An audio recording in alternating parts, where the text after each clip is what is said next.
I think big ups to you guys because you guys have been on the on the money. You have been probing and you have been doing your work. So I'm doing my work. You guys have done your work. So I think well done to you. I think we have started this journey together. Even last year when we had that editors forum discussion when I was talking about CAF club licensing and the plans that we have in the association. Um, Coach education is part of the key cornerstone of football development, and it was important that we get back into the convention. You know, 7 years out since 2017, it was important that we really have to bring our coaches back into the mainstream of international football, and CAF has been helping us in doing that. So the manuals are ready for A and B, and as you can see, we've really started now. So thanks to you, and thanks to the support of the association, especially the technical committee. What has been focused more on in this? Look, in this phase, we started on Monday with the national playing philosophy. It was important to be able to align the coaches, on what we're exactly expecting from them, and there's been a great discussion on exactly what is a style that is really South African. People talk of Tamaya, people talk of freedom of expression, but we really had to start about the game model, and we want to bring Rulani Mokoena on Thursday. Hopefully, he can come tomorrow. They have a friendly match tomorrow, but again, to really talk about the game model. So part of this first phase was really on that. Then the second part is what you have seen here today, which is leadership, and really looking at the leadership styles and what is expected from a leader in the modern era. And then now they're gonna go into trends.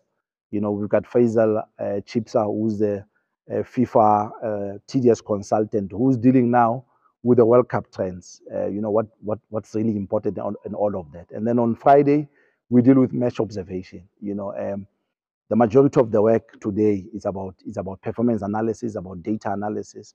So I'll also try to lead it with some of the coaches who are here, because you'll understand this is adult learning. The majority of the experience and the expertise is in the room.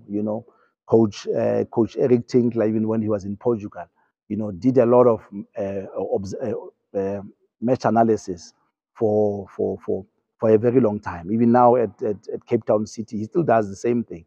Wesley Segel, who's here, Tiro van Rooyen, who was the analyst when we went to the World Cup with Bantwana. So we'll be trying to get all that information and try to present the match analysis. And of course, then the practicals.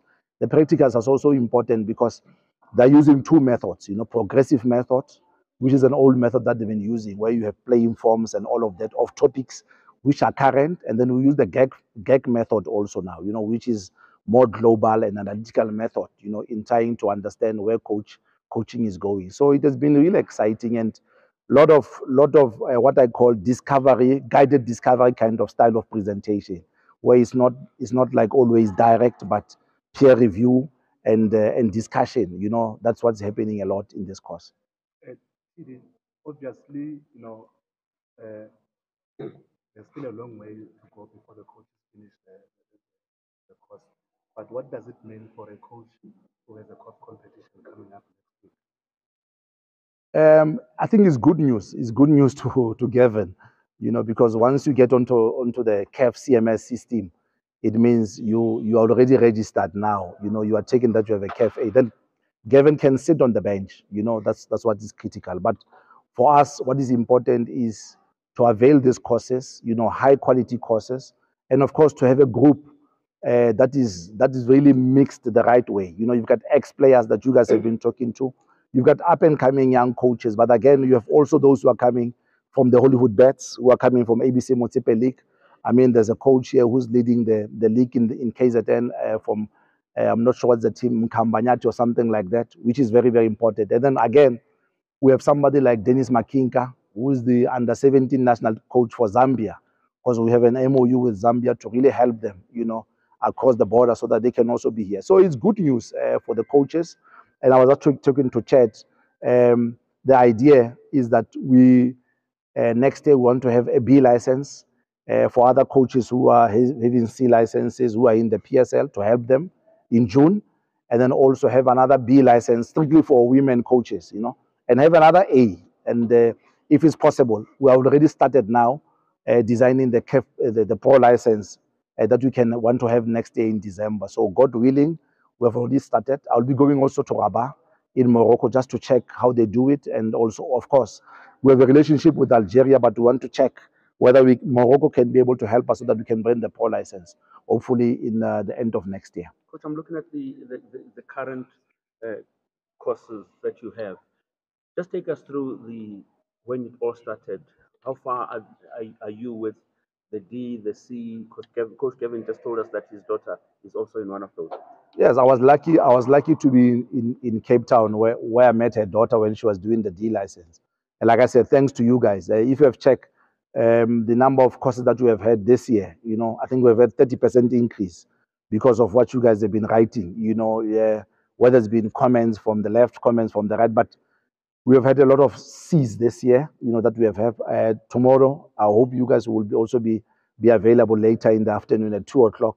Hollywood Bets, they're also going to sponsor a strictly C course for women, So that shows again that we are really trying to promote coach education, but again, do the right thing, balance also the numbers of coaches who are women, who are in the Hollywood Bets, who are in the regional league and also in the Sasol league. So we're doing that. So there's been a lot of increase. I mean, already now we have a C running in Durban. There's another C running again in Durban again next week. So there's 2 back to back. We have also one again in Matlosane in Klerksdorp.